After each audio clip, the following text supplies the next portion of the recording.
Hello and welcome to the Gaggle What We Challenge, and if necessary, destroy media narratives. I'm George Szamuely. With me today, of course, is co-founder of the Gaggle, Peter Lavelle. So, Peter, since we spoke on Friday, there's been the predictable meltdown, hysteria, anguish, hand-wringing, and general moral and intellectual collapse in And Europe it's in it's been response one to of the the publication of the Trump National Security Strategy document.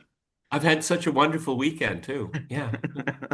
I've enjoyed every morsel of this. I've thoroughly I spent extra time on my Sunday looking at the re I just it just was so satisfying. Yeah. Well, that's right. Now, what's interesting about the document, and we're going to cover the part of the document a little later, which we didn't cover on Friday, namely where the United States will focus. So they made clear that they're not going to focus on Europe, but that where they will focus. So we'll talk about that later.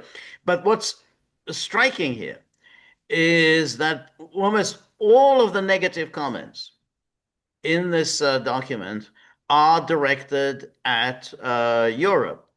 So normally, when we get these national security strategy papers, you get the familiar thing about the heart of American security is the transatlantic alliance, alliance of values, greatest alliance ever known to man.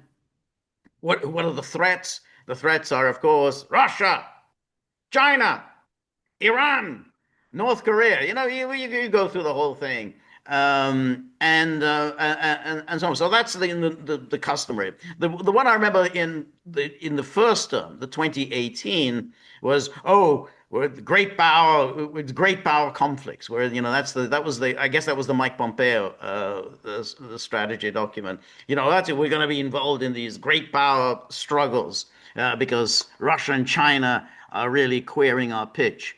Um, but here, it's the fury is directed at Europe, and that Europe is essentially not just a drag on the United States, like, oh, we're spending all this money, and which is a familiar American complaint, but that they're actually a drag on the United States. They're weakening the United States. They're pushing the United States into an unnecessary conflict. And that's what's caused the great shock. If it was just simply, Yeah. complaining about that they're not spending enough on defense, I mean, Europeans, that's water off a duck's back. But But they're not adding to American security, and this is their argument here. they're detracting from it, right? Detracting from it. Okay, but and you're right. I mean, the familiar refrain is always "you're not paying enough," and we've heard this for a long time. Trump's not the first one to say it. Okay, Definitely but not. it's really interesting, everyone, that when an administration is coming to an end, you always would hear this. It would be nice if the Europeans could do a little bit more. Okay, but you always hear that when you're going out the door. Right, Okay. right, All right. And right, then, we had with Biden, autocracy versus democracy. right, So, so the Europeans are a net positive because they have a buy into the establishment's understanding of Western democracy. But when you take that layer away, and then like, well, what do you do? What are you doing for me? that's right. Because I'm focusing a lot of my attention on a problem that you should be able to resolve. You That's have assets, your GDP, your right. population, your educational. I mean, you've got these assets and you're Yeah. not pooling. There's no synergy there. No. And at the same time, you're nagging me. Stop nagging. Okay? That's right.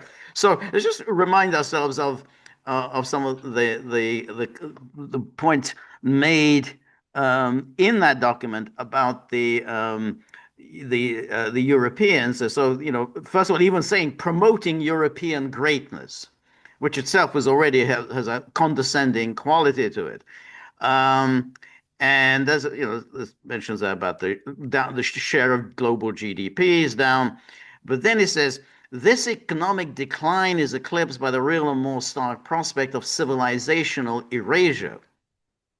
So, but when you write a sentence like that, It's like saying, we are actually very worried about your civilization. You don't seem worried about it, but we are, because if you collapse, that's not going to be good for us. So you need to address this problem. You don't stop worrying so much about Russia, Ukraine, or whatever, or what's going on in the Middle East.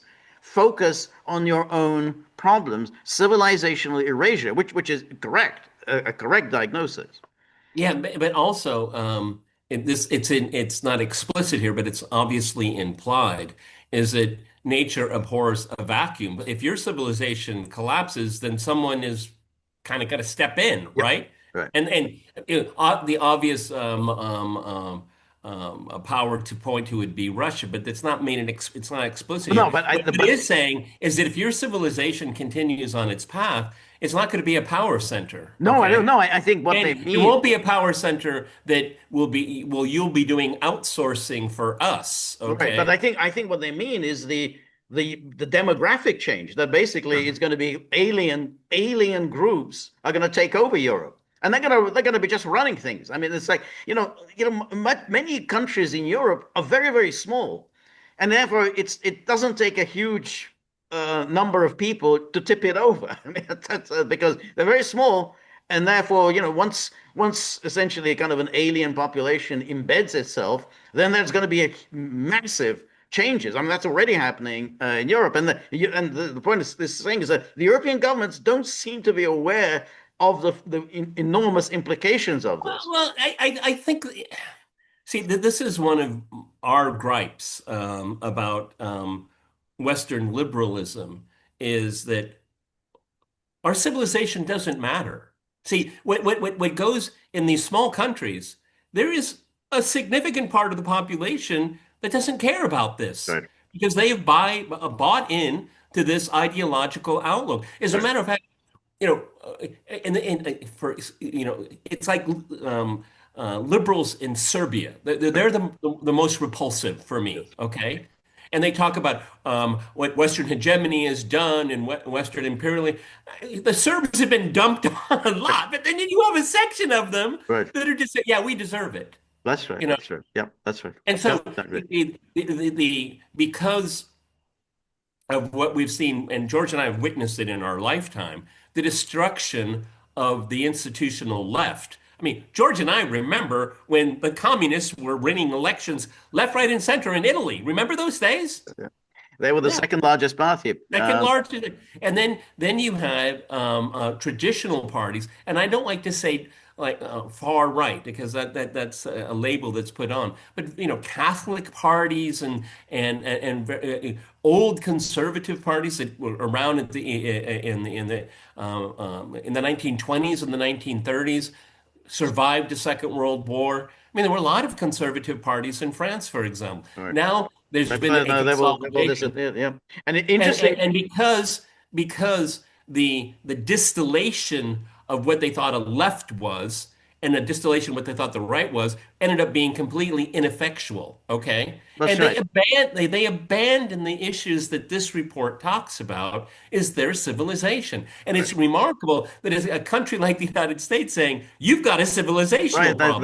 Which Well, is that's right. odd because the Europeans had kind of invented the idea, if you know what I Well, mean. that's right. Well, that's exactly right. And um, what's kind of remarkable is precisely that they've kind of bought into Yes. ideas that were alien to Europe. It's like they wanted to move away from what was distinctive about European civilization and embrace an alien idea, and now they don't know how to get off. I mean, there are countries in Europe, Sweden, Denmark, and Belgium, that have been just completely transformed by mass migration. I mean, it's just an extraordinary thing.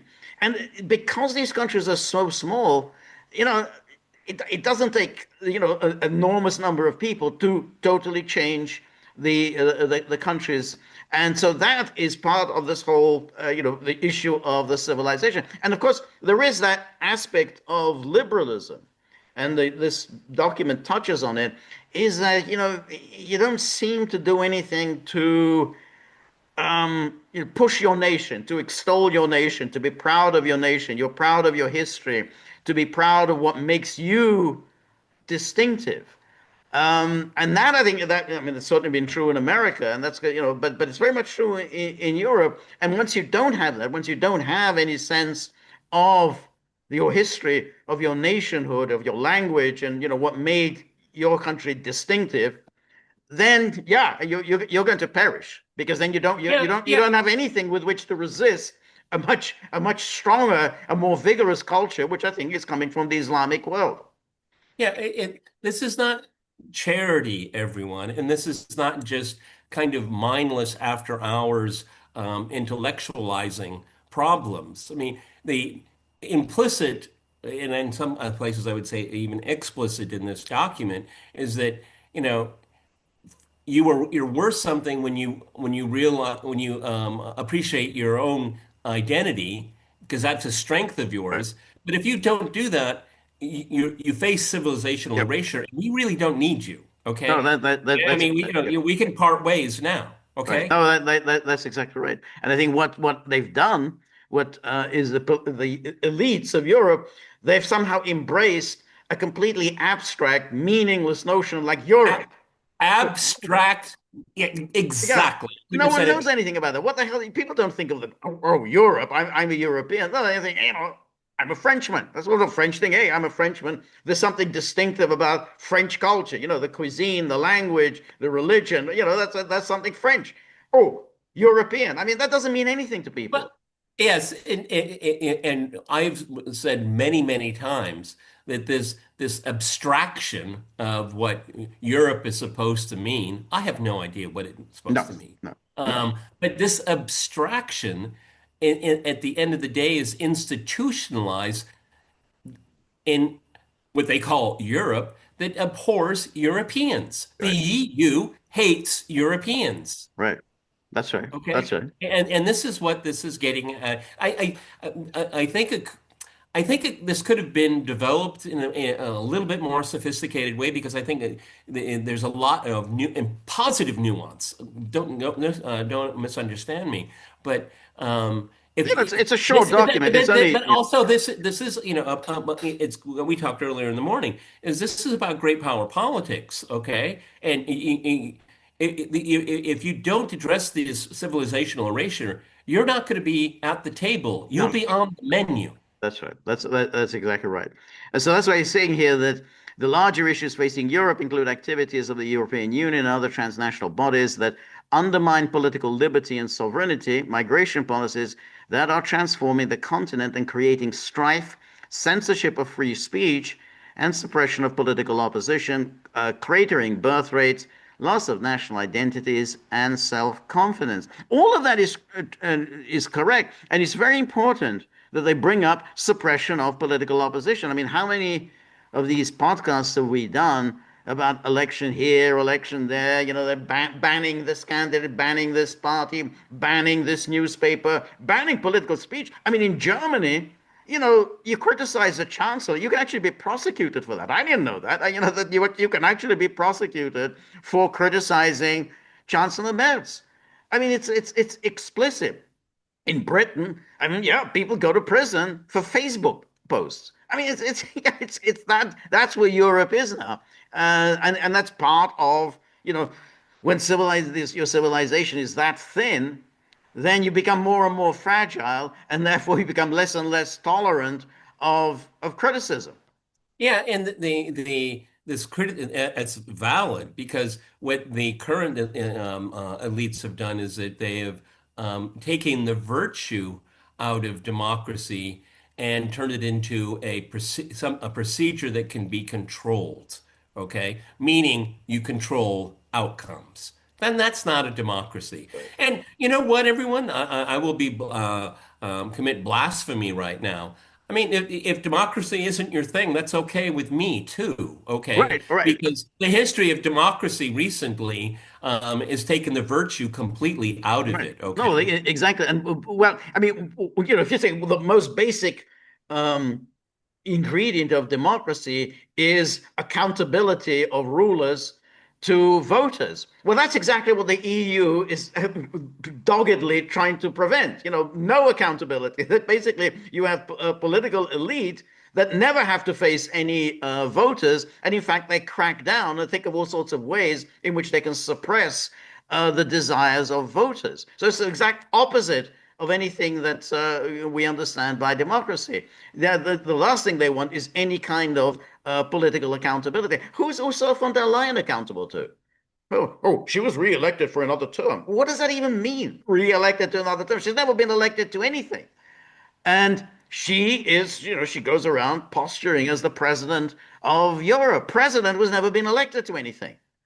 So this is the point. If you don't, and if you're not able to do that, if you don't have any means of providing accountability, then yeah, the hell with this. You have to think of some other mechanism. And I think this document does address that. Hey, we're not going to go around lecturing the rest of the world and imposing our values and our forms of government to others. Yeah, some countries are not, they don't have democracy. Okay, they don't have democracy because there are other ways of governance. I'm not saying that's good, I'm not saying Well, that's bad, but yeah, there are but other forms of governance. and plus, I mean, if the current state of democracy in Europe, if it actually produced good outcomes, then well, you'd Right. kind of say, well, all right, but it's producing really It's bad it's producing outcomes. yes, producing very lousy outcomes, and there is a reason why the leaders of Europe, Macron, Starmer, and Merz, are kind of historically unpopular. I mean, these numbers that they have of their approval rating, they're in single digits. Their posturing is, we're going to decide the future of Europe. They get approval ratings in the single digits. So, I mean, I mean, George, I mean, just like our discussion earlier today, I don't know if it was you or Mark. I think it was you who were saying they're going to have a big meeting on yeah, Monday. And I mean, hey, Mark, we both kind of went, our heads went back and right, we just rolled our right, eyes. That's all you do is scrambling to go to meetings right yeah, now. And if I see it, if you see it, right, and Mark sees it, then everybody sees it. yeah, It's like, how are you generating good outcomes by always being flying first class to right, meet your buddy? right, Okay, right. if you're not creating outcomes that people expect, as a matter Yeah, of fact, just the opposite. that's right. That's right. That's right. And here, should present trends continue, the continent will be unrecognizable in 20 years or less. As such, it is far from obvious whether certain European countries will have economies and militaries strong enough to remain reliable allies. Reliable allies. They're not going to be reliable allies. They're just going to be completely transformed. Then, they're not going to have strong enough economies, strong enough militaries to be reliable allies. What does that do? What does that immediately calls into question NATO? And that's basically again you're going to what this alliance that with allies that are completely useless. What do they Well, do for the United States? yeah, but see, the cat is out of the bag now. I mean, now the mask is fallen. NATO, in the minds of these people, European elites, is that we're in the club and the Americans pay for it. They Right, pay in treasure. They may, will even pay in lives. Okay, and that's it. It's everyone. It's become completely obvious right now. Why do they have to scramble to build up their militaries? Because they don't have any militaries. Why are you in a military alliance right, of equals? right, There's nothing equal about it. right, Okay, it has been a caper right. from the get-go, particularly since the end of the Cold War. Right. No, exactly. It's been a massive expansion of the alliance, bringing in, militarily useless entities who are also determined to provoke a war. That's the worst of all worlds. You're not able to pull your weight, and you're determined to provoke a fight. How does that in any way benefit the United States? I mean, it's like, yeah, now, we've tripled or quadrupled our risks and we've got net liabilities on our docket. Yeah, and George, it should be obvious to anyone that's paying attention. and we chronicle it every single time we meet, is that hybrid warfare, the drones, the sabotage. No, this is called a forever war by a different name. Right. The Europeans want this to go on forever. And so you're going to hear endless, I'm sure they're going to get more, very creative about all of these threats because it legitimizes the caper called Right. NATO. That's right. That's right. And then it says here, many of these nations are currently doubling down on their present path. It's not just that they're on their present path, which is so lousy, they're doubling down. They don't seem to want to, adopt any ameliorative measures. Yeah, well, what is an example of doubling down? Let's go into further debt, That's going everyone. exactly. Okay, That's right. okay, Yeah. and if we can't do that, then let's steal somebody else's asset. This is the Right. path they're That's right. doubling down on. That's right. Exactly. We want Europe to remain European, to regain its civilizational self-confidence, and to abandon its failed focus on regulatory suffocation. Yeah, ask Elon Musk about that. Yes, exactly. We can talk about that as well. This lack of self-confidence is most evident in Europe's relationship with Russia. See, this is a kind of remarkable paragraph. That, It's instead of, oh, Russia's our main, geopolitical rival. Ukraine, is fighting them bravely. Ukraine is fighting them, so we don't have to. We're resisting the Russians there because, so that we don't have to the, fight them the here. Uh, Ukraine is the crucible. Yes. exactly, the crucible of democracy. And then here he's saying, no, what Europe has done is destabilize the continent. European allies enjoy a significant hard power advantage over Russia by almost every measure, save nuclear weapons. As a result of Russia's war in Ukraine, European relations with Russia are now deeply attenuated, and many Europeans regard Russia as an existential threat. Managing European relations with Russia. But notice how it's not saying, yeah, yeah, you're absolutely right, they're an existential threat. They said, you got yourself into a mess, and now you're regarding them as an existential threat. There was no need for you to do this. Managing European relations with Russia will require significant U.S. diplomatic engagement. We will act as a kind of the mediator, the Mediator. referee, try to bring the two together. Diplomatic engagement, both to re-establish conditions of strategic stability across the Eurasian landmass and to mitigate the risk of conflict between Russia and European states. We could have collectively written this ourselves. Right, exactly. But that's why it's quite remarkable that this document. Now, the Europeans may turn around and say, "Yeah, but this whole war was your idea." Well, Well, okay, yeah, and they, okay. no lies detected there. That's right. No, I mean, George, you bring up such a salient point because, um, you know, the mantra is that we shouldn't betray Ukraine. Right. I mean, this whole Ukraine project is a betrayal of Ukraine and Ukrainians. Okay, Yeah. you know,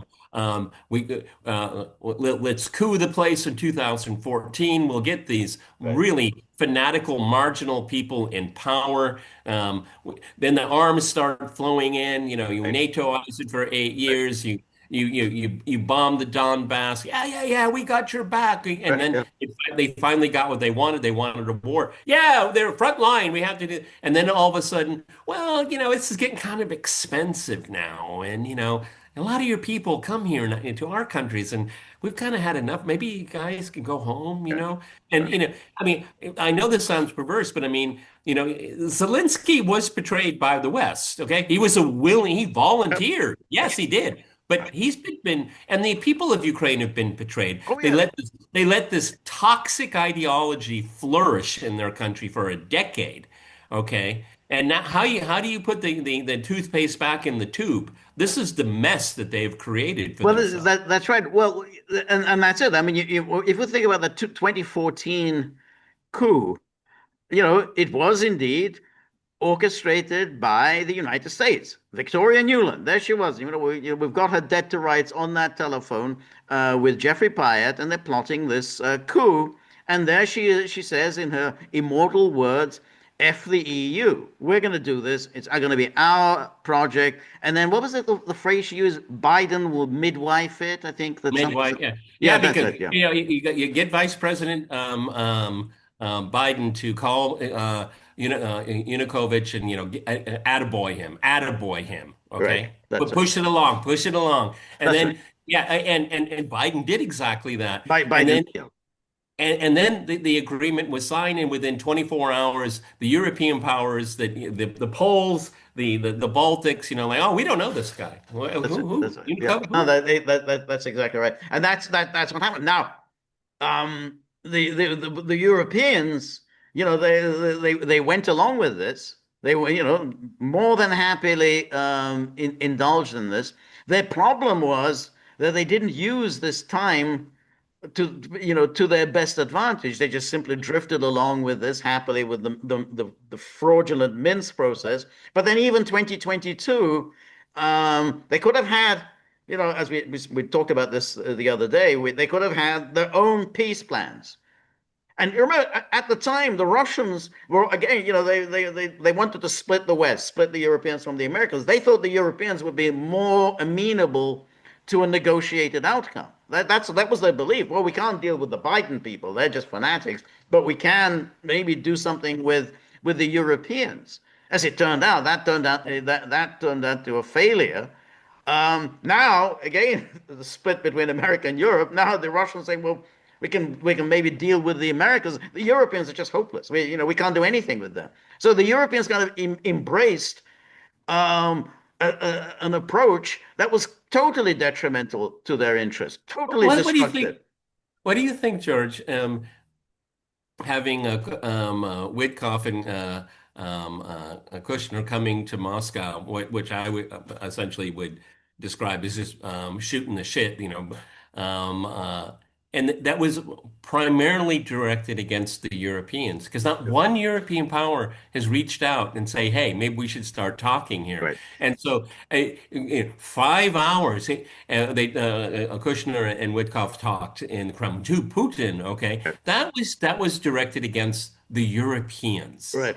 Right. Just do not have the capacity right now. No. Doubling the and if, in other parts of this document, it's not said explicitly, but anyone that has been following would figure out, the sluggishness of the European economies. Well, yeah, because the sanctions Right. backfired That's on right. you. It That's right. never says it in the document, That's okay? right. That's But right. it's implied, That's right. okay? That's right. That's right. And that's not a good situation because the Americans, they have their own energy supply. It's rich in energy. The Yeah. Europeans are not rich in energy. They have to import their energy. So the sanctions were always going to hurt the Europeans far more than the Americans. The United States is a major energy exporter, Absolutely. Yeah. Absolutely. Yeah.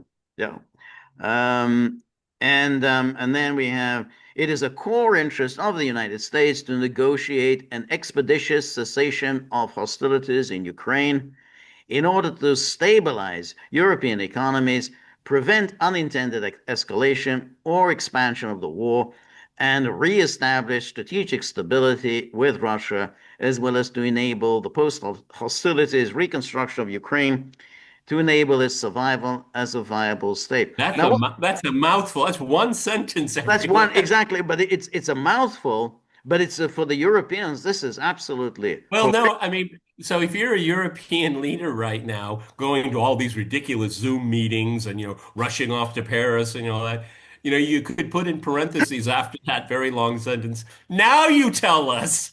That's right. This caper has been going on since February 2014, and now you tell That's us. yeah, that's right. But you see, but by saying expeditious cessation of hostilities, what isn't there? It doesn't say, oh, unconditional ceasefire. The Europeans keep repeating this meaningless unconditional ceasefire. It's not what they're saying. Expeditious cessation of hostilities. In other words, an end to the war, and expeditiously, not something that, oh, well, let's just kick the can down the road. Let's work something out now, and then we can Minsk start the whole three. thing up again in 5, 10 years. Minsk three. Yeah, Yeah, let's have another exactly. Minsk. And then why?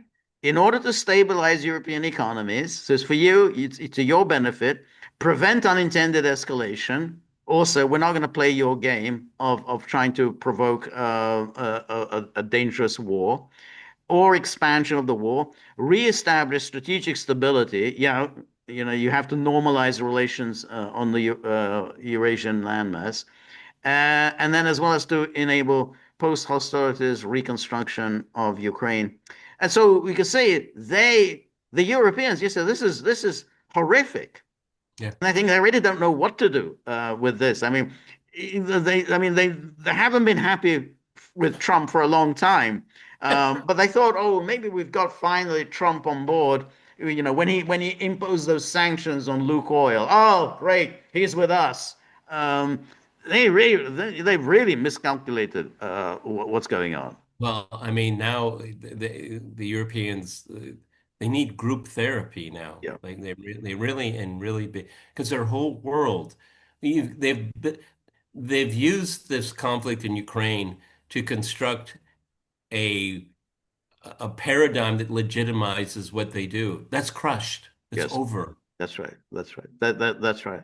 And then the Ukraine war has had the perverse effect of increasing Europe's, especially Germany's, external dependencies. Today, German chemical companies are building some of the world's largest processing plants in China using Russian gas they cannot obtain at home. So that's a double whammy. First of all, Germany is not building building the plants in Germany, providing good paying jobs to Germans, and they're using gas that they can't use at home because of sanctions. Oh, but we can use it in China, so that's really nice. So we can Well, actually go and on. George, Germany, German chemical companies.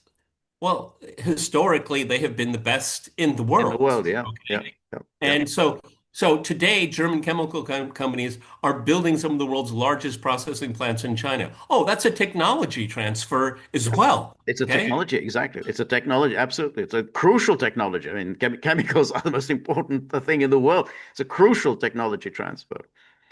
The Trump administration finds itself at odds with European officials who hold unrealistic expectations for the war, perched in unstable minority governments. Unrealistic expectations. So, I've been listening to all your crap all this time. It's completely unrealistic.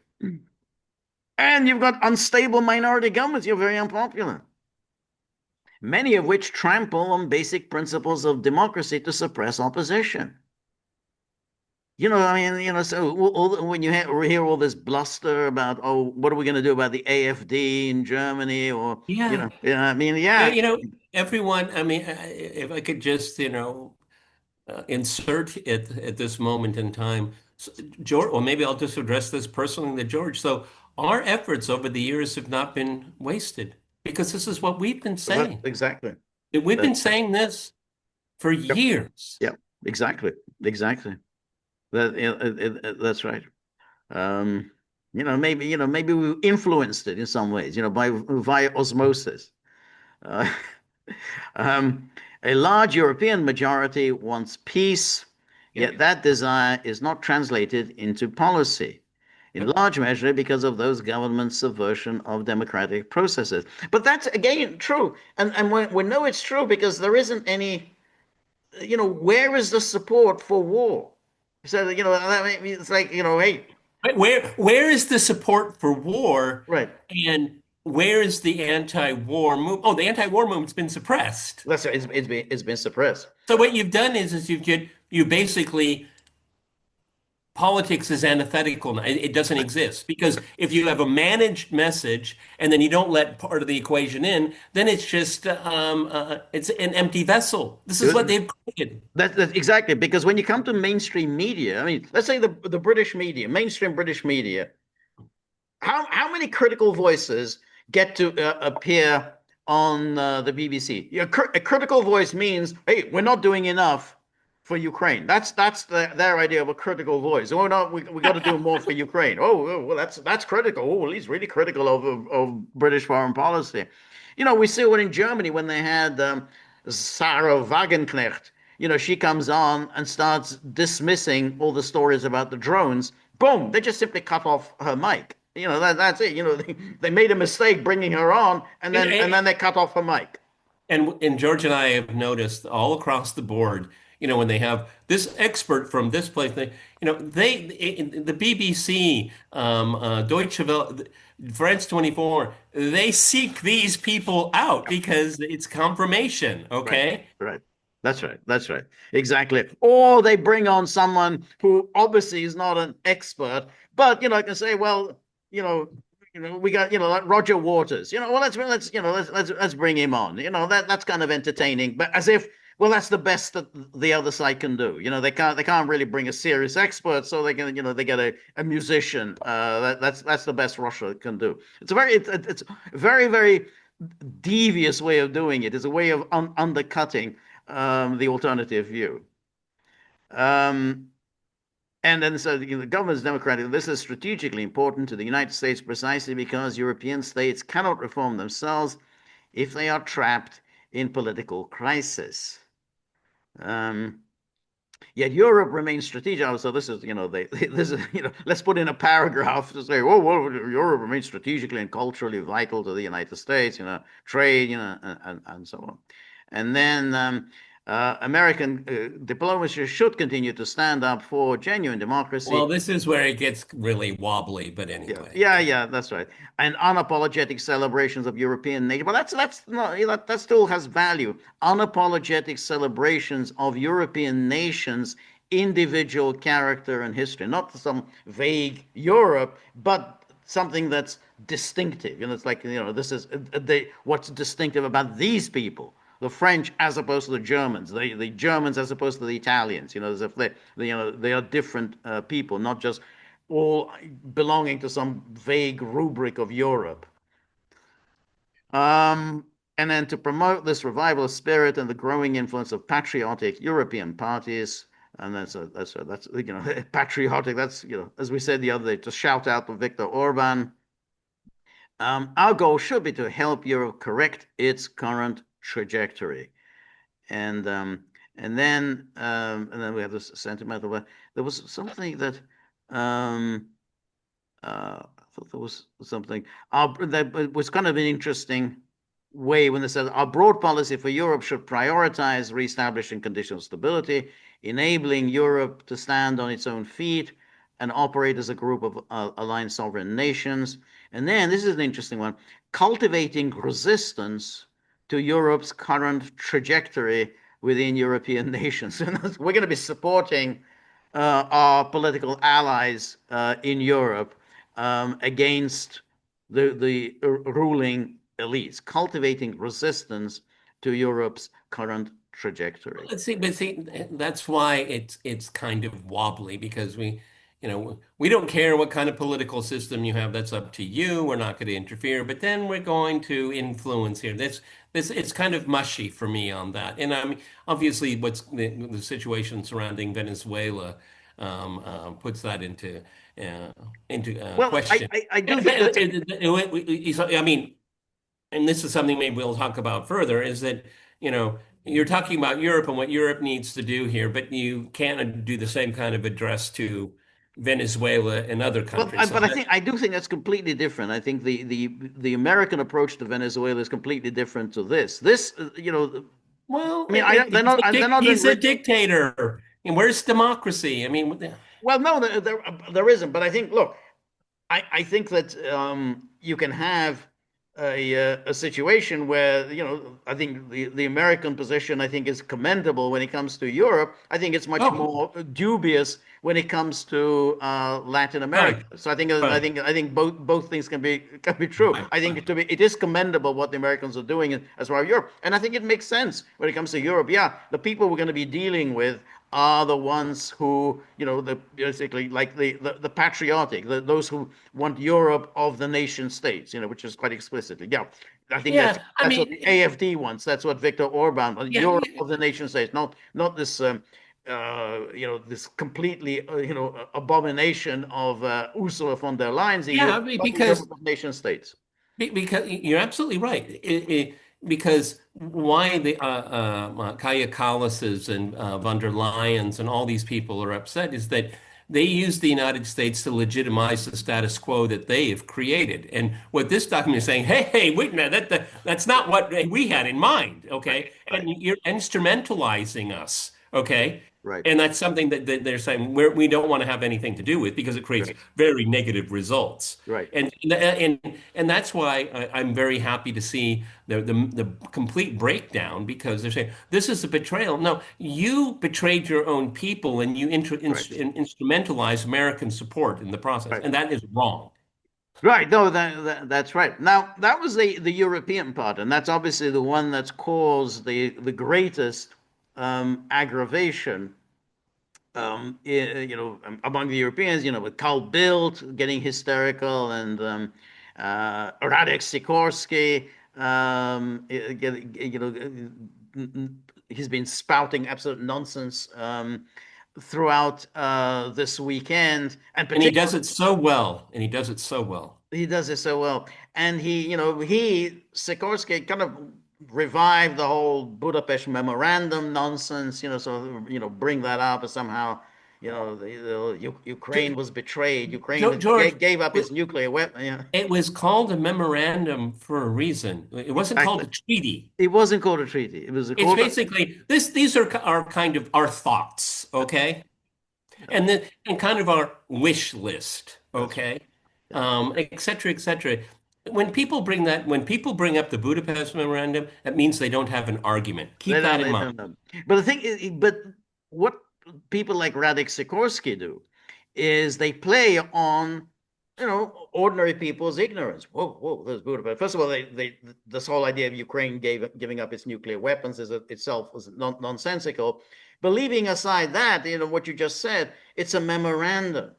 That's not, there's nothing there about giving anybody any kind of guarantees. There was no guarantees. And the people who negotiated it, they said afterwards, and they've been saying it ever since, that, hey, there was no sense among us who were negotiating that we're actually issuing any kind of military guarantees. All of it was about how do we dismantle these missiles and transport them back to Russia, in Ukraine, in Belarus, in Kazakhstan, and getting the Americans to pay for it because Yeltsin's Russia didn't have any money. They couldn't pay for all of this. So it was all a matter of just getting the Americans to fork over the money to pay. And it was the Americans who wanted this because if Exactly, George. So you have a memorandum that is named Budapest that is helping Russia wind up some of the remnants of the Cold War in Europe. Okay, these weapon systems happen to be in Ukraine, but it had really nothing to do with Ukraine. It nothing, was the Americans that are behind it saying, "Look, we don't want loose nukes. yep, Okay, so we're going to help you." not just loose nukes. Remove them What they because they're what yours. That's right. You've got the keys. That's right. What they didn't want is Russia deploying missiles in 4 different countries. I mean, it's like, if we just leave things as they are, which is the alternative, that means Russia will have missiles in 4 different countries. That it wasn't like the alternative, oh, Ukraine takes control. That wasn't the issue. The reason why the Americans wanted this done was they didn't want Russia to have missiles in Ukraine, in Kazakhstan, in Belarus. They wanted Russia had to have nuclear weapons only in Russia.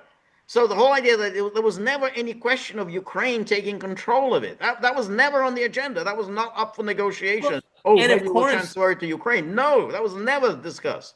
if you have any concern for the non-proliferation treaty, you didn't want three more countries to have them, and three countries that who knows who could take over. You've got to remember this was a very chaotic time. Right, right. Okay, and, with the ending of the Soviet Union. I mean, this had again nothing to do with Ukraine. There was nothing to Nobody because wanted Kazakhstan to become a no, nuclear because power if state. the only if Ukraine the only way Ukraine could take these missiles would be if Ukraine went to war with Russia, if Ukraine used force against Russia. If Ukraine were to do that, not only would it have a war with Russia on its hands, it would have a war with the United States. The United States would go to war against Ukraine precisely because they wouldn't accept Ukraine taking hold of these nuclear weapons. I mean, this was an American idea. Hey, we're going to get all these missiles back to Russia. We don't want Russians to have,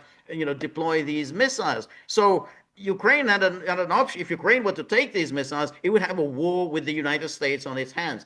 It's this whole thing that somehow Ukraine had these nuclear missiles is such nonsense. It's such a And total anyone, flagrant, violation of any historic understanding. I don't know why Mearsheimer peddles this. It's I a know. mystery to Yeah, me. yeah. It's a I mystery to me. But I do believe that people like Michael McFaul and Radek Sikorsky, they're dishonest They're actors, and dishonest. I they know this. exactly. I think Radek Sikorsky is, I think, a deeply dishonest person. I think he's a truly malevolent, malign force. I mean, even just looking at him, he knows exactly what he's doing, and he puts this out there, and people who don't know any better. And you say, Ukraine gave up its nuclear weapons in return for security guarantees. Oh God, we betrayed Ukraine. I mean, so that's it. That's why he did it. So people, ignorant people, start spouting such nonsense. I'll tell everybody just how nerdy George and I are. We've actually read the memorandum. That's Okay. right. And when you read it, you come to the conclusion that this was a wish list of best intentions. Right. That's it. That's it. It was, holy shit, we don't need all of these nukes That's floating around. Let's get them back right. to Russia. Right. They've got all the keys, the codes, and everything. It's theirs. That's right. Okay. That's right. That's what it was about. That's right. Not about Ukraine. No, it's not about Ukraine. And there was a lot of money splashing around. The Americans were, throwing a lot of money and say, hey, we'll pay for everything. All that money had been appropriated under the Non-Lugar Act. A lot of money, and everybody got paid, which is all very nice. And everybody wanted money back then. This is 1994, so they wanted, this is very nice. Oh, George, I met some of these guys that were part of the process. Oh, yeah, business class, five-star hotel. I mean, and some of these guys were kind of salt of the earth. I mean, these were not guys wearing $3,000 suits, okay? But they were picking up, $3,000 a week, maybe even more, okay? Right.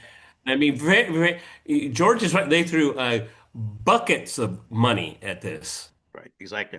And one thing is always ignored, and the only people who actually bring this up are the Russians to say, but Ukraine in 1990 had already said we will not possess, we will not acquire, and we will not store any nuclear weapons. We will be a non-nuclear state, a non-aligned And non-nuclear not state. aligned. They'd already made that pledge in 1990. You can't then turn around 4 years later. Well, oh yeah, maybe we should. It's so I stupid. don't know. I don't want to put myself on the spot here, but Ukraine can't change its constitution. Well, the Ukrainian constitution is very fluid. It's changed a lot Right, over the last 40 years.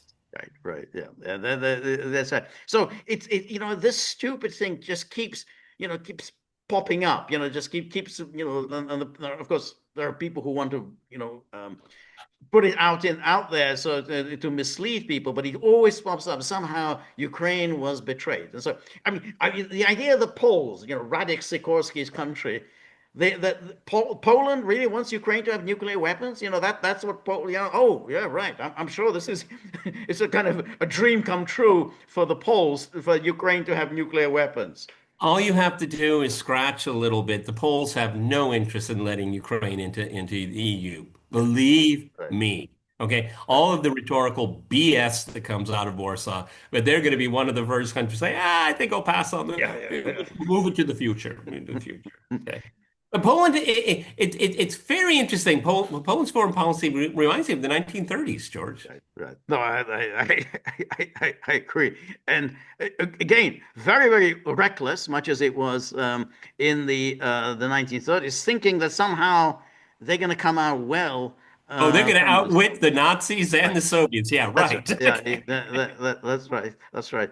I was wondering somebody like Radek Sikorski. I have to assume he is working for the British because given the sort of anti-American tenor of his comments, I assume well, obviously he's got the British. I mean, you have to assume he's certainly not working for the Poles. I mean, he's not doing anything to benefit the lives of Poles. So you'd have to think that somebody or other is paying for it. My gut is, and I'm not making a claim here. I'm not making a claim, but my gut is he's definitely got a revenue stream from the state somehow. Yeah, Okay, yeah, yeah, yeah, a private or state, but okay. yeah. No, I think he's got MI6 in his blood. I think so. I think so too. I mean, he studied in the UK and then acquired UK citizenship very, very easily. I think he has Um, American citizenship too. maybe. Maybe. Yeah. I So mean, he married an American, so he married an American. That's right. But anyway, so the rest of the document it's also quite interesting, um, because what really is interests the Trump administration is obviously the Western Hemisphere. And this is here where he says, we want to ensure that the Western Hemisphere remains reasonably stable and well governed enough to prevent and discourage mass migration to the United States. And then we want a hemisphere whose governments cooperate with us against narco terrorists, cartels, and other transnational criminal organizations.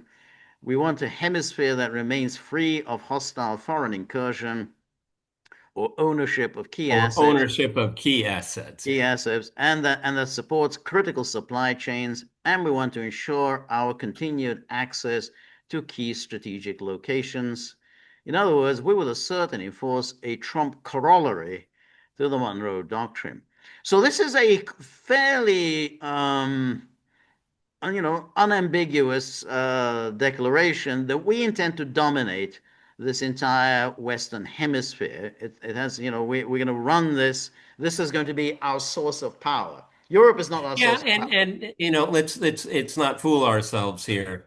A hemisphere that remains reasonably stable and well governed enough to prevent and goes forward.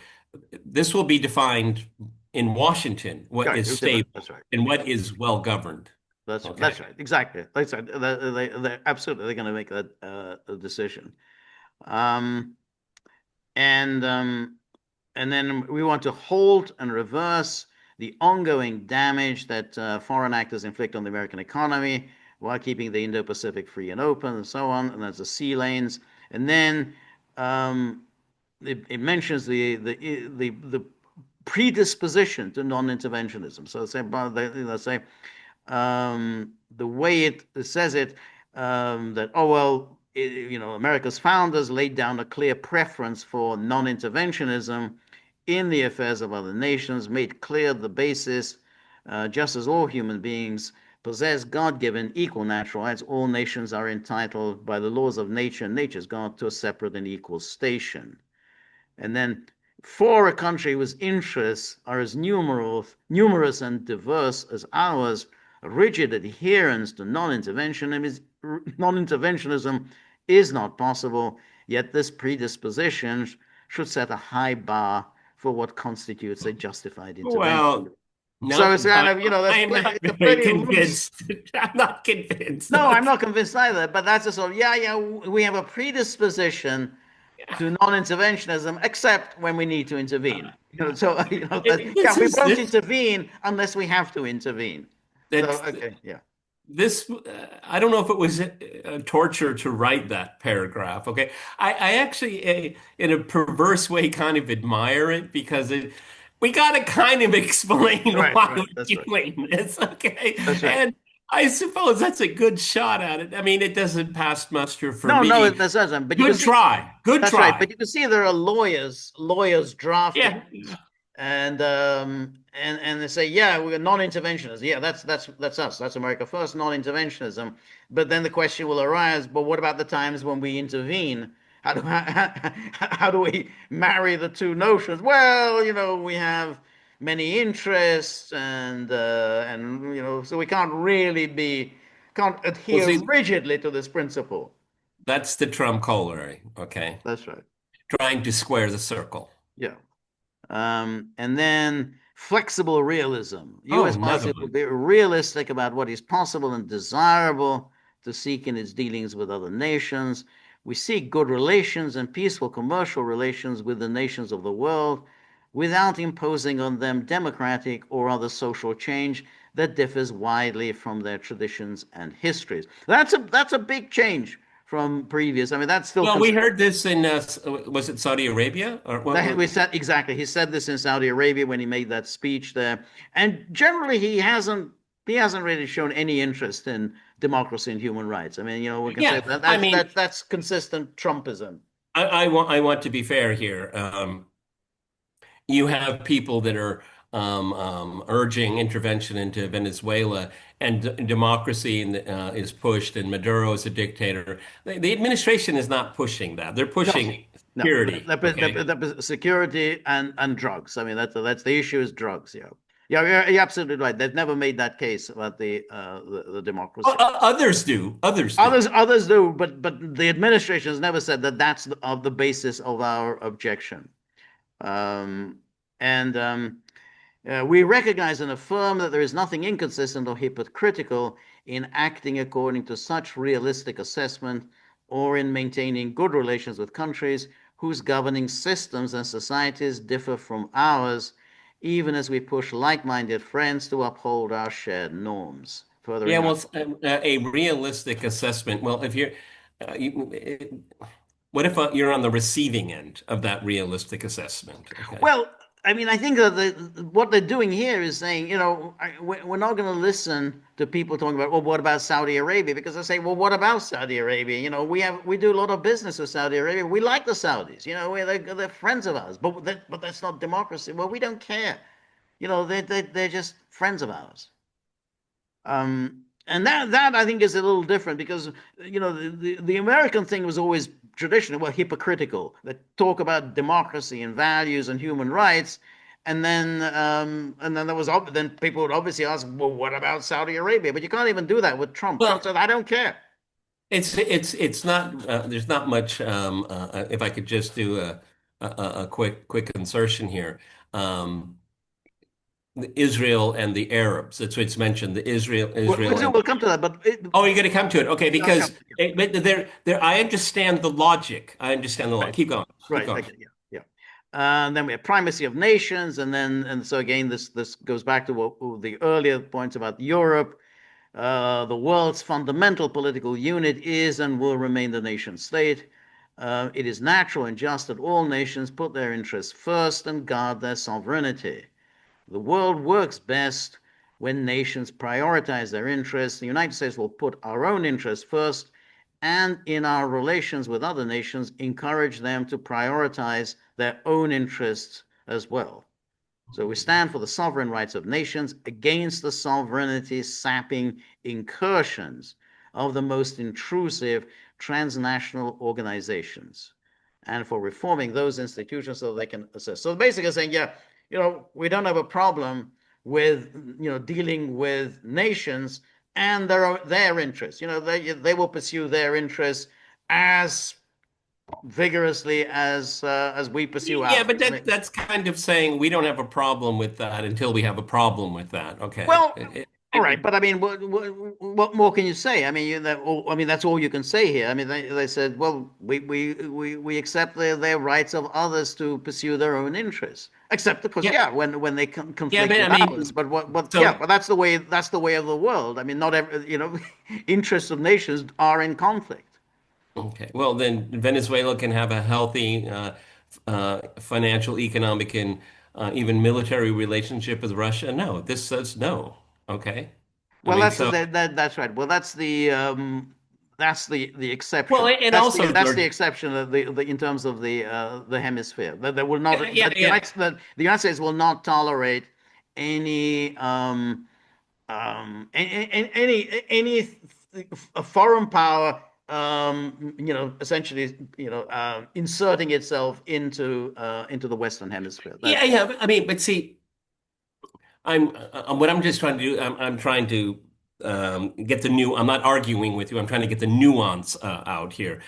So China building bridges and a dam in Paraguay. No, That's, you know, unacceptable. that's against American interests. I That's mean, against American interests, you know. yeah, okay. So I mean, this is it doesn't say directly, and I, as you were reading it, I read it with you about assets. Right, Okay, so right, this is saying Russia, stay out of Venezuela's oil field. China, you stay out of Brazil. This is right. what this is saying. Well, that's what it's saying. But if that goes together with America saying, okay, well, but we're not going to insert ourselves into your backyard, Okay, then well, that would be I mean, that would be a consistent principle. yes, okay, and yeah, and we're going to see if that's going to be the case Well, because exactly. We'll see if that's going no, to be I the mean, case. George, in all fairness. But after all, I mean, when we looked at what he said about Ukraine, they were saying, pretty much saying that's it. We know when we have no interest Yeah, in. but I mean, but remember, and I was very dismissive about it, and almost to the point of being angry about it. The minerals deal in Oh Ukraine. yeah, yeah, yeah, yeah. Well, I mean, Okay, but okay. that was all about we've got to get something like that's Yeah, we Trumpism. got no. It We got was to get something out of Ukraine. Yeah, we got it. No, no, it was legitimate, trying to legitimize a ridiculous American policy supporting Ukraine. That was Trump's way of getting around it. A story for another time. And we went over it over and over again. This is an attack on China, Russia, BRICS. Okay. well, Okay. in No, the and Western look, Hemisphere. don't well, hang on. Don't misunderstand me, everybody. Don't. Um, this is what great powers do. Right, I don't look at great powers as being virtuous. right, I don't. right. Okay. Yeah, And as a great power, the United States sees the hemisphere is rich with everything you possibly need right, to have your empire and right, to be a major player on the global stage. right, And I want it, and I want it all. Okay. right, I right. understand that, George. I get it. Right. Okay. No, I think it's right, and I think that's um, where Trump is going. And but when it says this against the sovereignty sapping incursions of the most intrusive transnational organizations, well, it's interesting. Which ones does he mean? Obviously, well, I mean, you could think of the World Health Organizations, yeah, but then you think, well, NATO sounds like it fits the bill. That is sapping. It's sapping the sovereignty of the United States, sapping the sovereignty of everybody. Um, the European Union sapping the sovereignty of everybody. You know, the EU keeps imposing policies on countries that are obviously contrary to their interests. I mean, we see that, like the energy policy. I mean, it's inflicting horrible conditions on countries Well, contrary to their interests.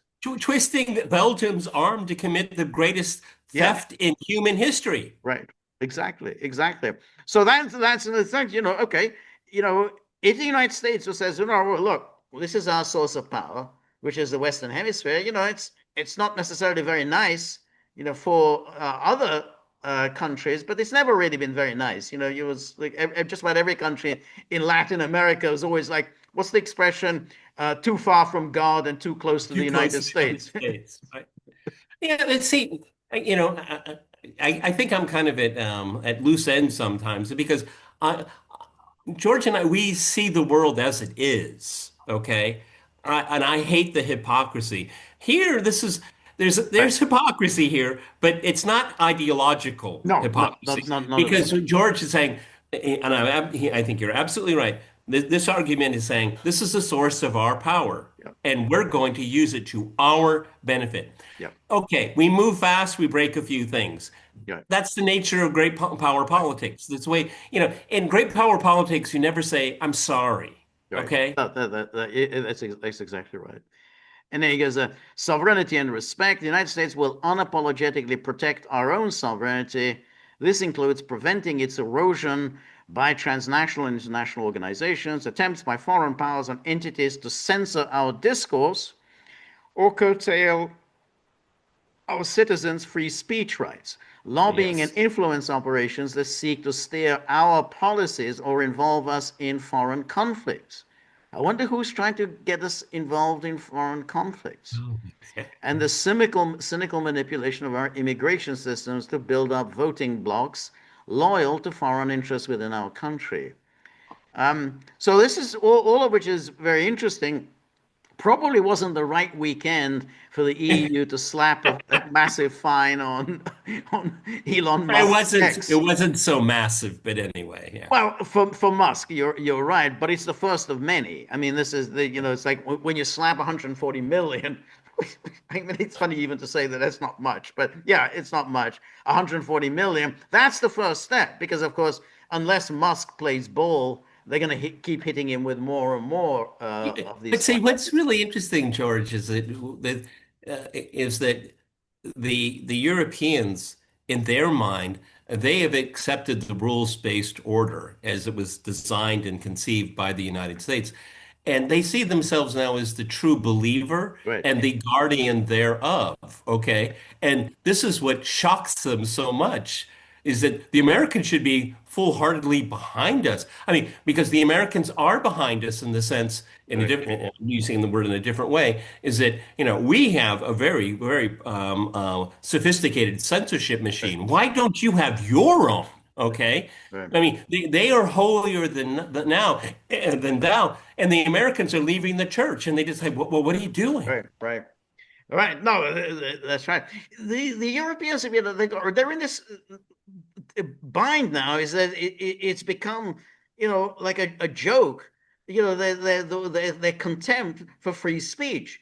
They say, "Oh, we defend free speech," but of course, free speech is not absolute. They always this is the you come up with this ridiculous argument. Oh yeah, absolutely, I believe strongly in free speech, but free speech Yeah, is not absolute. but we believe in free speech, but we disagree when you disagree with us. Exactly, exactly. It's like that. I think there's a meme. I think with you have a picture of Keir Starmer saying that in Britain free speech is protected, and anyone who says otherwise will be arrested and imprisoned. Um, anyway, so balance of power. The United States cannot allow any nation to become so dominant that it could threaten our interests. We will work with allies and partners to maintain global and regional balances. And then, this goes on. Um, and then is that's again the purpose of American government is to secure God-given natural rights of American citizens and but he says here that yeah, we will oppose elite-driven, anti-democratic restrictions on core liberties in Europe, the Anglosphere, which is very interesting. The Anglosphere. So they put that up. The Europe. Okay, that's the European Union, as if but we're not we're not done with the British. The Anglosphere. There's two separate entities. There's a Europe, and then there's the Anglosphere, and the rest of the democratic world, especially among our allies. We will so elite-driven, anti-democratic restrictions in Europe, Anglosphere, and in the rest of the democratic world. So that's just, you know all the harshest criticisms here are not for China or Russia, as they are in these usual documents, or Iran. It's all directed at these our supposed allies. Exactly. It is um, because they're in the church. Yes. Okay, yeah, Yeah. that's it. I mean that they're part of the congregation, and that's why they feel that it's a there's the there's an intense moral um, um, uh, impetus to this document. I mean, I don't know, George. It's been a really long time for God-given natural right. I mean, Right. I Right. haven't seen that in a document like this in my lifetime. Right. That's yeah. That's right. But it's directed in favor of sovereignty and in individual rights and liberties. I mean that's the theory behind it. So that's when they start invoking this God-given Yeah, right. It's a very as I say, it's a very different from all the strategic, the normal strategic thing. Oh, we Americans are besetted by these terrible enemies around the world who are threatening our freedoms. There's nothing of this. Who's threatening our freedoms? It's our allies. and Yeah. it's internal. And It's internal, exactly. Yeah, yeah. That's right. And, Um, and and also, I mean, I mentioned to you earlier today. I read this 3 times. I'm going to do a program on it on Tuesday, so I'm going to read it again. But I get this feeling, and I want your thoughts. Is that yeah? Sometimes it's kind of look hypocritical. It's messy. It's messy sometimes. But the we're focused on aggregating power, mhm. okay? Right, And it's not always going to be seamless, everyone. right. It's almost as telling people, we're not trying to make a perfect world. We're trying to make it more perfect, but we're never going to make it perfect. Right, right. No, that's right. But it's very much directed at. So yes, in a way, it's moral, but it's also saying, yeah, with whom can we work? Whom can we work with? And they say, well, obviously, countries such as Saudi Arabia. I mean, even saying with China, we can work with China. There's not a problem. I mean, so as long as Yeah, they but don't that's they don't Ricky. mess with us, but Uh, we can absolutely work with China. you can because we have. Yes, exactly, exactly, and that's very significant. There are no threats here against China. I mean, so that's important. There are no threats issued against anyone. Said, well, yeah, you got to work. We can work together. We're not doing moralizing. We don't care. What your internal affairs are.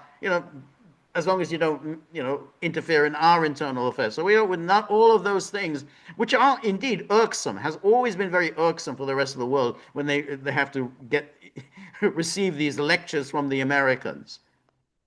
So and there'll be none of that. We can work together.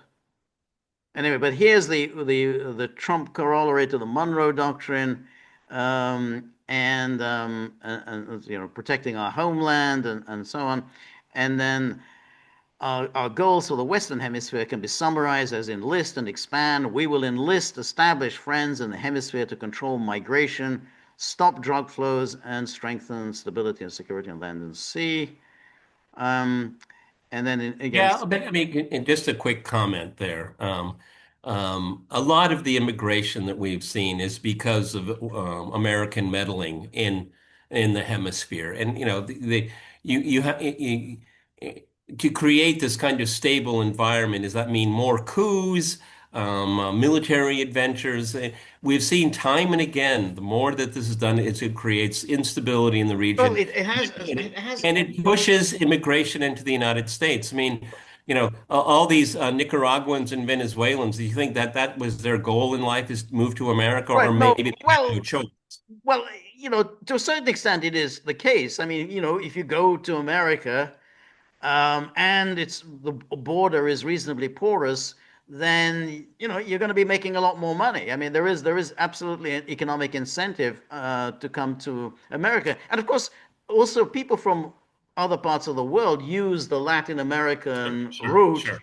to get into the Yeah, but athletes would- but get wouldn't get it getting. be good, George, is that, you know, thankfully, neither one of us have ever had to make a trek like that on Right. foot and have to pay off people to Very let good. us move there. My point is that these are people that are strong, motivated, and wouldn't it be better if they stayed in their own countries Absolutely. to No, create a more stable, right, prosperous environment? Because right. immigration, people living in the Western Hemisphere that move north, that's a brain drain Then and that's an absolutely no. asset drain on Absolutely. their country. So, it's this is a very, very important Yeah, no, no, management absolutely. of It's this. absolutely. It's in no one's interest. This kind of mass migration is absolutely in no one's interest. Um, and then here, it's like, global military presence and so on. Now, the one thing, and I wonder what you think. Come to Venezuela. I'm now coming to the conclusion that there isn't going to be a military intervention in Venezuela. I mean, I don't know. I mean, it's just my I don't feeling know, George. today. Okay, since you're asking me, let me ask you: when did you come to that conclusion or that possibility? Can you? Um, my well, two things. First of all, the telephone conversation between Trump and Maduro, and Maduro said it was a cordial call. I mean, even Yeah. though Maduro said, yeah, he wanted me to go. And the other thing is the this thing with this attack on this boat. and then the second crack, killing the survivors. Now, there's nothing unusual about that. The Americans have done this. Remember the WikiLeaks collateral murder video, much the same thing. You first attack these photographers, then when the rescuers come to help those who've been hit, the Americans come back and kill the rescuers. Nobody was court-martialed for that, and I don't think anyone's going to be court-martialed either. I don't think Hexcutt is going to resign over this. I don't think this Admiral Bradley is going to resign over this. But it is going to be a problem for Trump. The Democrats have got the bit between their teeth on this one. They're going to go with this, and at Oh, least in the and some next 2 or 3, Republicans are some not. Republicans as well. So they've got an issue here that It's Trump doesn't interesting. have a good answer for. The reason why I asked it because it was over the last 48 hours I had the same impression that this is probably not going to be certainly not full scale, but I think that what they say kinetic action. I tend to think that moment has Yeah, passed. I think so. Yeah, Okay. yeah, And in the same time, I mean, if you just look at the polls, yeah. it's not reading the room. No, no, It's not exactly. reading the room. There's no support for it, and you know Trump can't afford to lose one American life. If just one American gets killed in this whole Venezuela, Why everyone? Because this is a war of choice. exactly. And that's what, and that's the American electorate knows that, Yeah. okay? And you don't have to like or dislike Trump. It's just like, it's not worth one American life No, at it's all. not. It's not. So I tend to think that how will Trump get out of it? I wonder whether he's going to try and work out a deal with Maduro that he's going to hold elections. There'll be fresh elections. Now, maybe the deal will be after the elections, Maduro will step down, or maybe the deal is just hold fresh elections. But I mean, Trump has to walk away with something. Has to show that, well, I've accomplished something. So that's why I think maybe he'll work something out with Maduro, like hold Or fresh elections. George, what I think also, this is so cynical, but tell Maduro, in the northeastern district of Caracas, we notice there's a huge empty building there. We're going to attack it. Okay, we're going to destroy it. We're going to say that was the brain center of the narco terrorism, and then we've taken care of it. Right. Okay, and then we pull back. That's possible. I Yeah, I agree. That's a very much a possibility. They could do something like that. We hit it, and because then that's it. Yeah. yeah, you can't. According to Larry Wilkerson, he thinks it's costing something like $1 billion a week to keep this thing going. I can't vouch for the number, but you can't keep this up. Okay, Yeah, you got to get it. You have to get a trophy, and the right, trophy say, "Look, we've done it." Okay, right, right. Yeah, and I agree. and you know what, George? No more Venezuelan drugs are going to the United States That's because right. they Yeah, aren't going to the United States. yeah, no, I think that's a possibility. As I say, I think it's also a possibility that he'll work something out, like, oh, we'll hold fresh elections. We don't know when, but No, George. The cover story right, is this kinetic attack, and right, then it segues right, into, well, we don't want to go any further. We right, made our point and all that. right. We'll see. I have to ask people that are much more knowledgeable of Venezuelan politics. Would Maduro might feel empowered? I don't know. It's really what I can say. What I think I can speak better to is that Trump needs to get something off the table. Yeah, He needs a victory. He he, needs a he needs to win. get something out of it and say, okay, well, that's it. I've accomplished something. I applied pressure and I accomplished something. Um, but I think any serious military venture, I think that's just off the table. I think that's just far too risky and unlikely to succeed. I mean, after all, you know, you know, you know, Reagan Reagan tried to remove the Sandinistas in the 1980s, and he couldn't do it. Uh, Kennedy and Eisenhower tried to remove Castro, and they couldn't do it. It's not an easy thing to do, to pull these things off. And so, Trump has now tried the bullying, the threatening. That hasn't worked. So I think he's going to be looking for some way out, and he can say, okay, well, I've accomplished what I said. Yeah, the thing about calling the election is the problem is everyone is and George and I are not boosters for the Maduro regime. I'm not. George isn't. Okay, I don't have a dog in this fight. Okay, I just simply don't.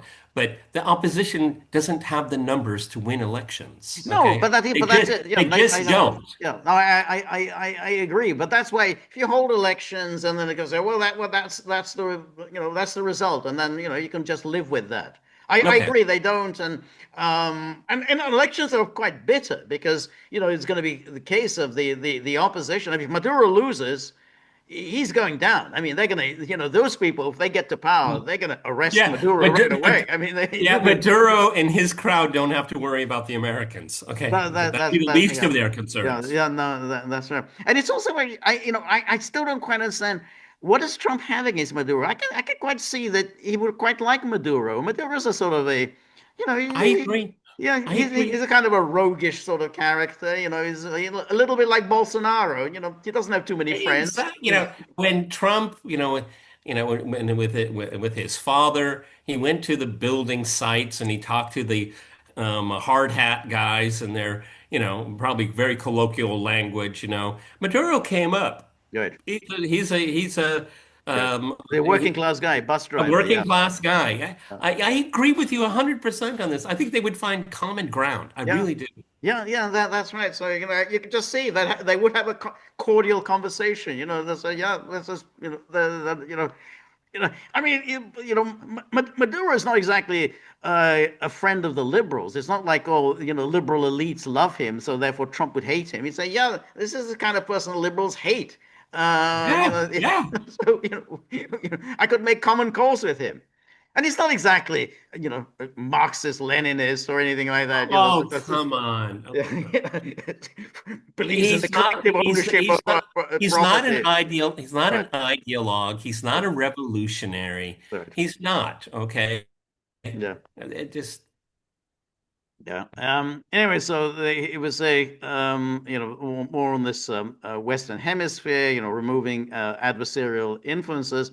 But I want to just get on to where he gets onto the where China, where he talks about President Trump single-handedly reversed more than 3 decades of mistaken American assumptions about China, and it's familiar.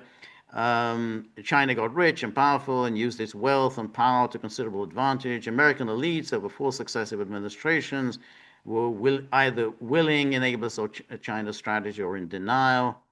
And then, so again, he talks about all the different things he'll do against China, stop predatory state-directed subsidies, unfair trading practices, job destruction, deindustrialization. It's kind of what you would expect. And then, bring to an end all the fentanyl precursors and so on. But I thought was very interesting here. He says, we will also maintain our long-standing declaratory policy on Taiwan, meaning that the United States does not support any unilateral change to the status quo in the Taiwan Strait. So there's no changes on either side. So that's basically we're happy with the status quo. Um, and that is yeah, big. yeah, That's big, everyone. that's right. Yeah. Um, and then it says for half a century at least, American foreign policy has prioritized the Middle East above all other regions. The reasons are obvious. The Middle East was for decades all the world's most important supplier of energy, prime theater of superpower competition, and was rife with conflicts that threatened to spill into the wider world and even to our own shores. Um, and then today, at least two of those dynamics no longer hold.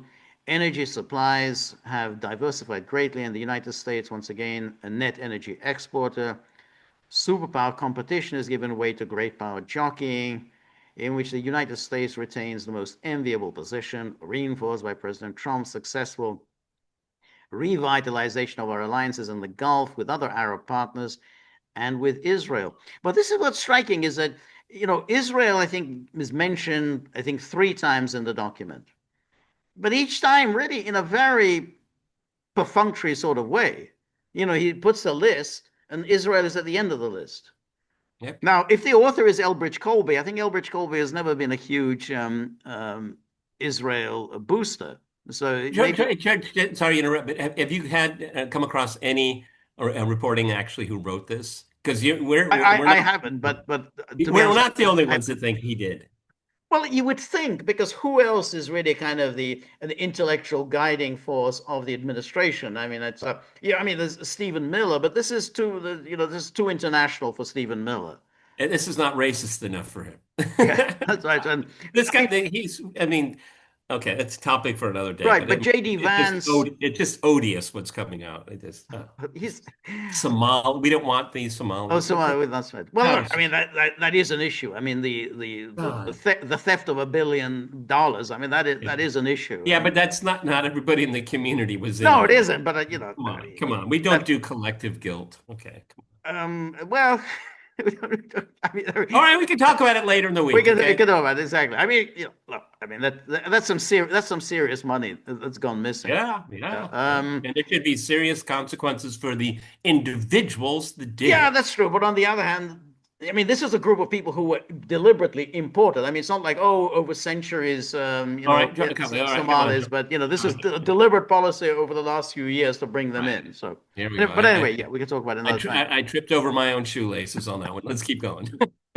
Um, and as this administration rescinds or eases restrictive energy policies and American energy production ramps up, America's historic reason for focusing on the Middle East will recede. It's, Well, okay, all right. but this is very interesting. I mean, but as Yeah, I I mean, it's interesting that they're presenting well, this. Okay. this is the. I mean, all of this thrust when they talk about the Middle East, they say the Middle East is only it's only of interest to us because of the energy, the oil. That's all, and that's why. And you would think that would be the reason why America is interested in the Middle East, but of course there is the other aspect of it, which is of course Israel. But that was the odd part of all of this. Is like, I mean, I think Trump has at various times in the past kind of blurted out that I don't get what this thing with Israel is about. I mean, it's like, why, if you think of what are the real things that are of interest to us Americans, well, they're about energy. Yeah, But but it's really interesting. I mean, also, there's a little bit of Trump's personality in this document. It bubbles up and it is written for him, I believe, as well. And I think he embraces it. But the simple matter of fact here is that Trump likes rich people, and a yeah, lot of yeah, absolutely. these He likes them. people, these a lot of them are Zionists and all of that, and Yes, he overlooks that, yes. because if somebody has many billions of dollars more than he does, he admires that. Okay, I don't think he's jealous. He's saying, "Yeah, you did well." Yep. Okay, No, so no, that's right. That he's a person, and things. he's All of us can be our judgment can be no, clouded for he's very much various he reasons. loves he loves people who have money, and that's why he loves the Gulf states. He loves Saudi Yes, Arabia. He yes, loves the exactly. UAE. He loves Qatar. Yeah, that thing that they laid on for him. With all that grand, all the horses and Yeah, everything, and he loved this is all the that. first time in history they shut down the mosque just for me That's for right. going. In comparison to that, what the British laid on was very modest. The British are usually very good with pageantry, but when it comes to pageantry, these Arabs they really doled it out in bucketfuls for him. And from what I can see, these Arab monarchs, they like gold too. Look at Trump's office. That's Okay. exactly He they like felt at home. that's right. Um, America's historic reason for focusing on the Middle East will recede. Instead, the region will increasingly become a source and destination of international investments, source and destination, so that we have money coming into us and the money going there. He talked a lot about this when he was in Saudi Arabia. Source and destination of international investment and in industries well beyond oil and gas, including nuclear energy, AI, and defense technologies.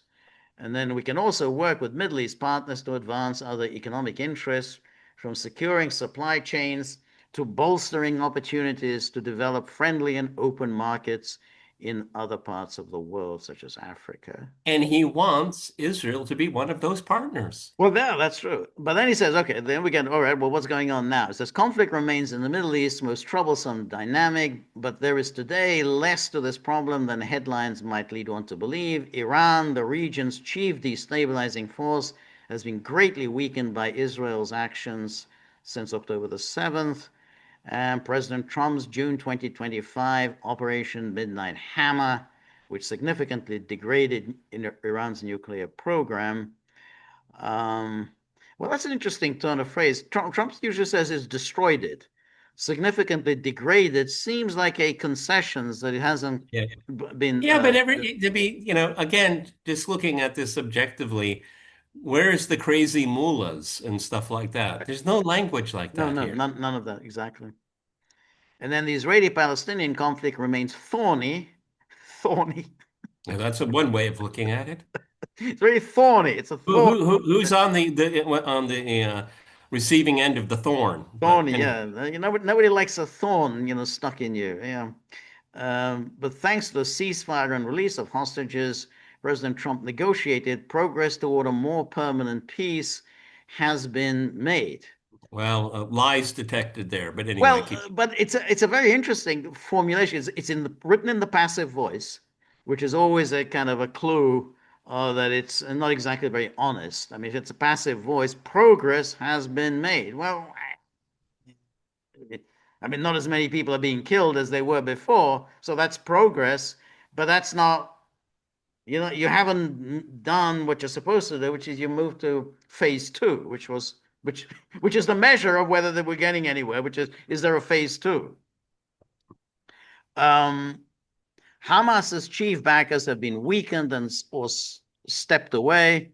Syria remains a potential problem, but with American, Arab, Israeli, and Turkish support, may stabilize and reassume its rightful place as an integral positive player in the region. All Really? right, all right, all right. Everybody, bookmark that. Well, that'll be something George and I'll talk about in the future. Keep going. Yeah. Middle East partners are demonstrating their commitment to combating radicalism, a trend line American policy should continue to encourage, but doing so will require dropping America's misguided experiment with hectoring those nations, especially the Gulf monarchies, into abandoning their traditions and historic forms of government.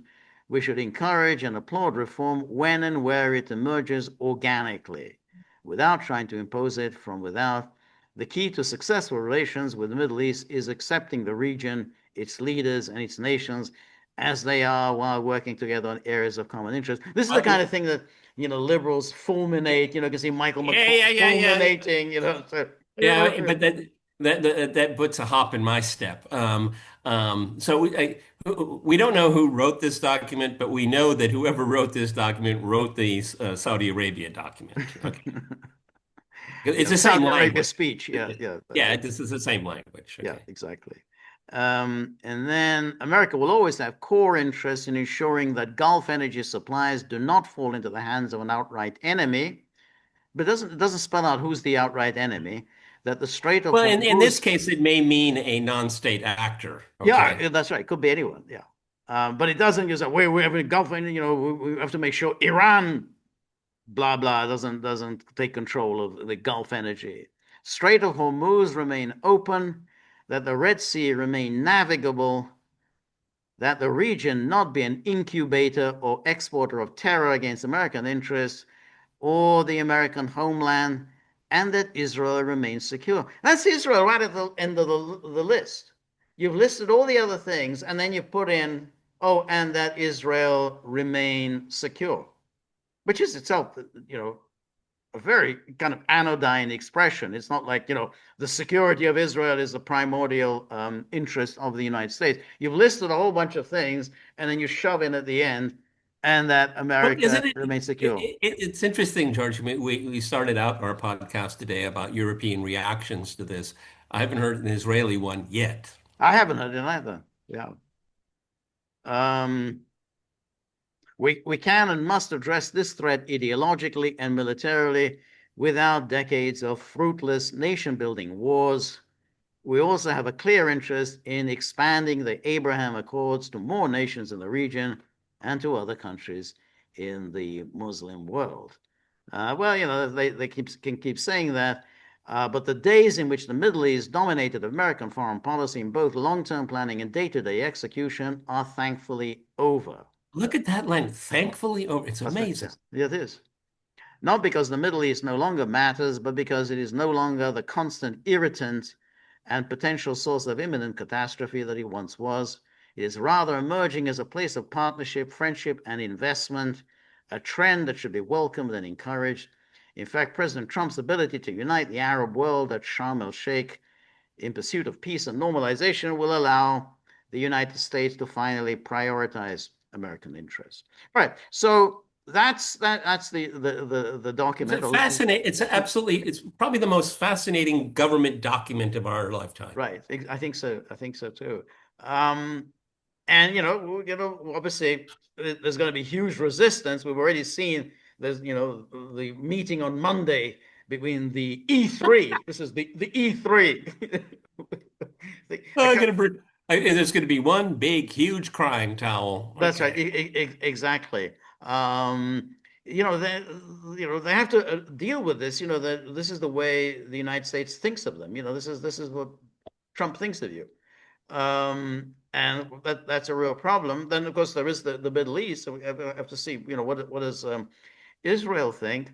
Um, but then there is a real question: how much lasting power will this document have? Because you think the Democrats, they're already thinking about returning in 2028, and they're going to want to rescind this. Now, will they rescind 100% of I it? don't But they know. will. No, I agree. But they will in some way want to react against this.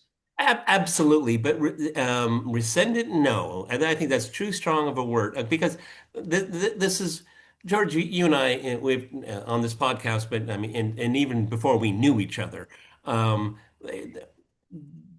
the tectonic plates, there was always that tension, and things that are they're playing out in a way that I think are logical. Is that good? Is that good for global peace? And all? That's a totally different question. But it was about it was bound to happen. What Right. Trump is he's just he's saying this is what is it? Not only recognizing that this is happening, but this is actually a good thing. Right. Okay. Right. That's what's different about it. Okay. Right. I've heard over, even over a decade, the Middle East is a strategic backwater for the United States. This is not unique to Yeah. this No, I document. agree. The I fact that it's said in this document is what's important. That's right. That's right. And the way they got around it in the past is saying, well, it's very important. We have to maintain, the strategic stability. Very, very important. We've got all these extremists, and Iran's a huge threat, and of course Israel. We have to be whatever it takes in order to secure Israel must be done. So that's been the way the previous documents have got around it. There's none of that here. He's saying, no, I see the Middle East as, it's high tech AI source of investment, and that all this stuff in the past, that's just all gone. We're not going to be bothering with all of that. So that's obviously very interesting. But there is the whole transatlantic gravy trade. I mean, these Yeah. Europeans, Yeah. they're gonna go to their democratic friends, and they're gonna start crying to them, hey, well, what's gonna happen? We've done all this for you. We tried stealing elections for you, the last three elections. You got to help us. We've done what we could, but you got to help us. And that's going to be very interesting, because the Democrats Yeah. are absolutely wedded to these Europeans. But that main party that is in huge transition right now, I'm not sure. I think we have to separate on um, uh, rescinding what Trump did, and we're talking about a possible Democratic win in 28, but undoing this in its totality, I tend to doubt it. You know why? Because there's no organic support for it in the electorate at all. Okay, at all. I don't see it. I Even a lot of Democrats are really very skeptical of all of this. Okay, Affordability. That's what's That's going to right. drive things, That's okay? that's right. I mean, and that's one of the impetuses of this document is to focus in on America. Now, we have the midterm, we have there's an election, I think, this week. I think it's in Tennessee. And then we have the midterms and all that. So much can happen here. But I think the broad strokes of this, the return to great power politics, I've been saying this for a long time now. This document vindicates the kind of direction I think things are actually going. And of course, to end on this, George, I mean, it's an interesting document. I mean, there will be doctoral dissertations written about it for sure. Okay. Will Mhm. Trump stick to it? Okay. Well, And we saw, yeah, no, I go think ahead. that's good. That's you're absolutely right. That's a question, but it's a question of whether he can implement it because there's obviously That's what I huge mean. That's what resistance. I Yeah, mean. that's right. I mean, the huge resistance from Europe, obviously. Then there is going to be huge resistance from within. I mean, this is this is right into the deep state. This is policymakers, on Capitol Hill. I mean, can Yeah, hey, hey, how many? people are paying their mortgage off in the Hamptons Right, exactly. So it's going to be, on this gig. that's right, that's right. So that's going to be there's going to be huge resistance to this. And the strange thing is that Trump keeps attacking the kind of people who would support this agenda, such as Thomas Massey. You can say Thomas Massey would say, "Yeah, I agree with everything here," or Rand Paul, "Yeah, I agree with everything here." But he's attacking those and playing golf with Lindsey Graham, who absolutely would hate all of this and was going to do everything he can to stop this. So I don't get the politics of what Trump is doing there, but I can Yeah, I see. mean, right now we're at the moment we're at. No, the moment we're at now is that Martin Luther has nailed his thesis to the church door. Now let's see if anybody reads it and how Yeah, they yeah, react to no, it. Okay? that's right. Exactly. But I can see those Democrats. I can see that woman in Minnesota, Amy Klobuchar, who was one of those guys, one of those women at Maidan and was an early booster of Maidan. You can see, she is clearly part of that transatlantic gravy train and how they're going to mobilize and make that as kind Yeah, of an issue in the race for 28. yeah, but it's going to put in great relief. What I just said. I mean, Yeah. the organic um, um, um, perceptions of what American foreign policy should be. There's a lot of similarity with the younger generation I across I the aisle. I Okay. agree. I think if And you this is, you're going to have these elites again, these aging elites, okay, that have made more money than God. The politicians in America now have made more money than any other generation of politicians ever, okay? yeah, no, And I that is yeah, a huge tension right there in both parties, right, yeah, okay? yeah, no, I I agree. mean, And the Democrats are supporting people that are in their late 70s and 80s to run again. right, yeah, that's right. But I think that when Klobuchar, talks, and she will talk about our allies. They're always talking about our allies. She did that when she ran in 2020. She didn't have any ideas about anything but our allies and our partners. You start talking like that, and then you've got on the other side, somebody like J.D. Vance basically saying, "Hey, I think we should put America first." Which way are the American people going to go? They're going to say with America first. What do they care about the allies? I mean, who cares about our allies and our partners? I mean, it's such a ridiculous thing, right? Well, No, all I you think we got have to to care do. about ourselves. Well, what have our allies done for us lately? Exactly. I mean, it's an easy one, These are just pieties that are just so vacuous for people that worried about the cost of gas and milk. Come on, it just didn't. Across the board, these people are so out of touch. But anyway, to wrap up, Right. I think this is an utterly fascinating document, and there's real intellectual power behind it. Now, I see a lot of flaws in it and contradictions, and I do like the pitch about, well, the founding fathers thought this way, and and that's how we got to today. I thought, brilliant attempt. You Right. didn't convince me, but no Well, one has done it better well, I mean, before. after all, Okay? it is true that for, and this is a key. part of the non-interventionist doctrine. It says, well, America did pretty well for, I don't know, 150 years when we didn't, Americans, we didn't spend our time, Yeah. going around the world to slay monsters. We had a beautiful country and it was doing really well. And then things have kind of gone wrong. We've decided we're going to have an empire and we're going to run the world. So I think that's a very strong doctrine. And, absolutely, the non-interventionists, whatever you call them, isolationists or whatever, that's exactly their argument. Yeah, we had a great country for 150 years. Something badly has went wrong after World War II. So I think that definitely is a strong, yeah, Well, that's the way even the founding before, fathers yeah, envisaged it.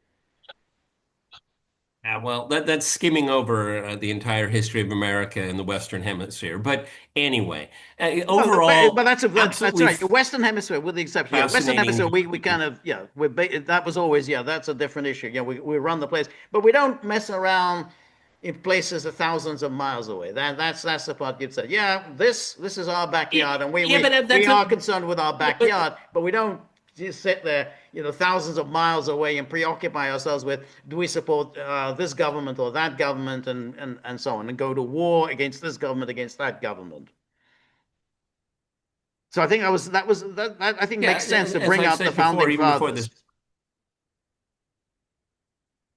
Yeah, I mean, but again, I mean, logic doesn't stand up very well. These are our principles for understanding great power politics, but there's an exception. It's called the Yeah, Western Hemisphere, and you butt out because it's none of your what's wrong business. with that? I mean, if you're doing great Well, power I mean, politics, yeah, I mean, if you're in the in South America, that's a tough pill to swallow, George. okay, but what that's Okay, fine, but I mean that okay, it's still a part of, let's say, yeah, this is where, our source of power.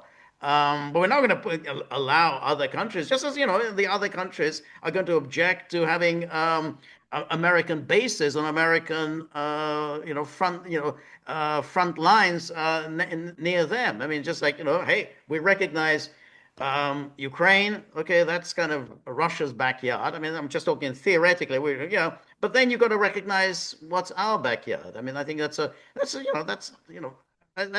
perfectly reasonable okay. argument to Okay, say. but there's a tension here, okay, because there is a strain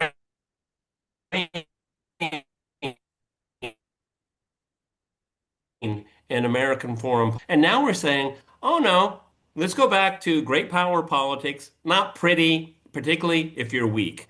Okay, I see that our internet connection's getting a Yeah, little internet weak, connection and is a that's a little weak. good Yeah, way to yeah, end. that's right. All right, Okay, so so everybody, we're going to keep talking about this document as it applies, okay? And because I don't want to lose the connection, this is Sunday. We did a mega wrap, 2 hours as per usual. Tomorrow we have our live stream at 10 o'clock Eastern time. Please be there. yes, And George did his homework again. You know yeah. what that means. Take Yeah, it away, yeah, George. exactly. There's tip jar. The dogs say, yeah, yeah. I mean, I don't, we don't understand what's so complicated about tip jars. It's a jar that you put tips in. What's that to discuss? I mean, there's no debate on the matter. Yeah, there's a jar, tips go into it, and Buddy looks after it. So it's very straightforward. So we're very grateful for all of your help, friendship, and support. The more you're able to donate, the more of these videos we can make, the more we can improve on the technology. And above all, we're not going to hear any more of these patronizing lectures from Buddy. So that'll be a relief. Thank you very much. If you like the gaggle, please like, share, and subscribe. See you soon. Bye bye.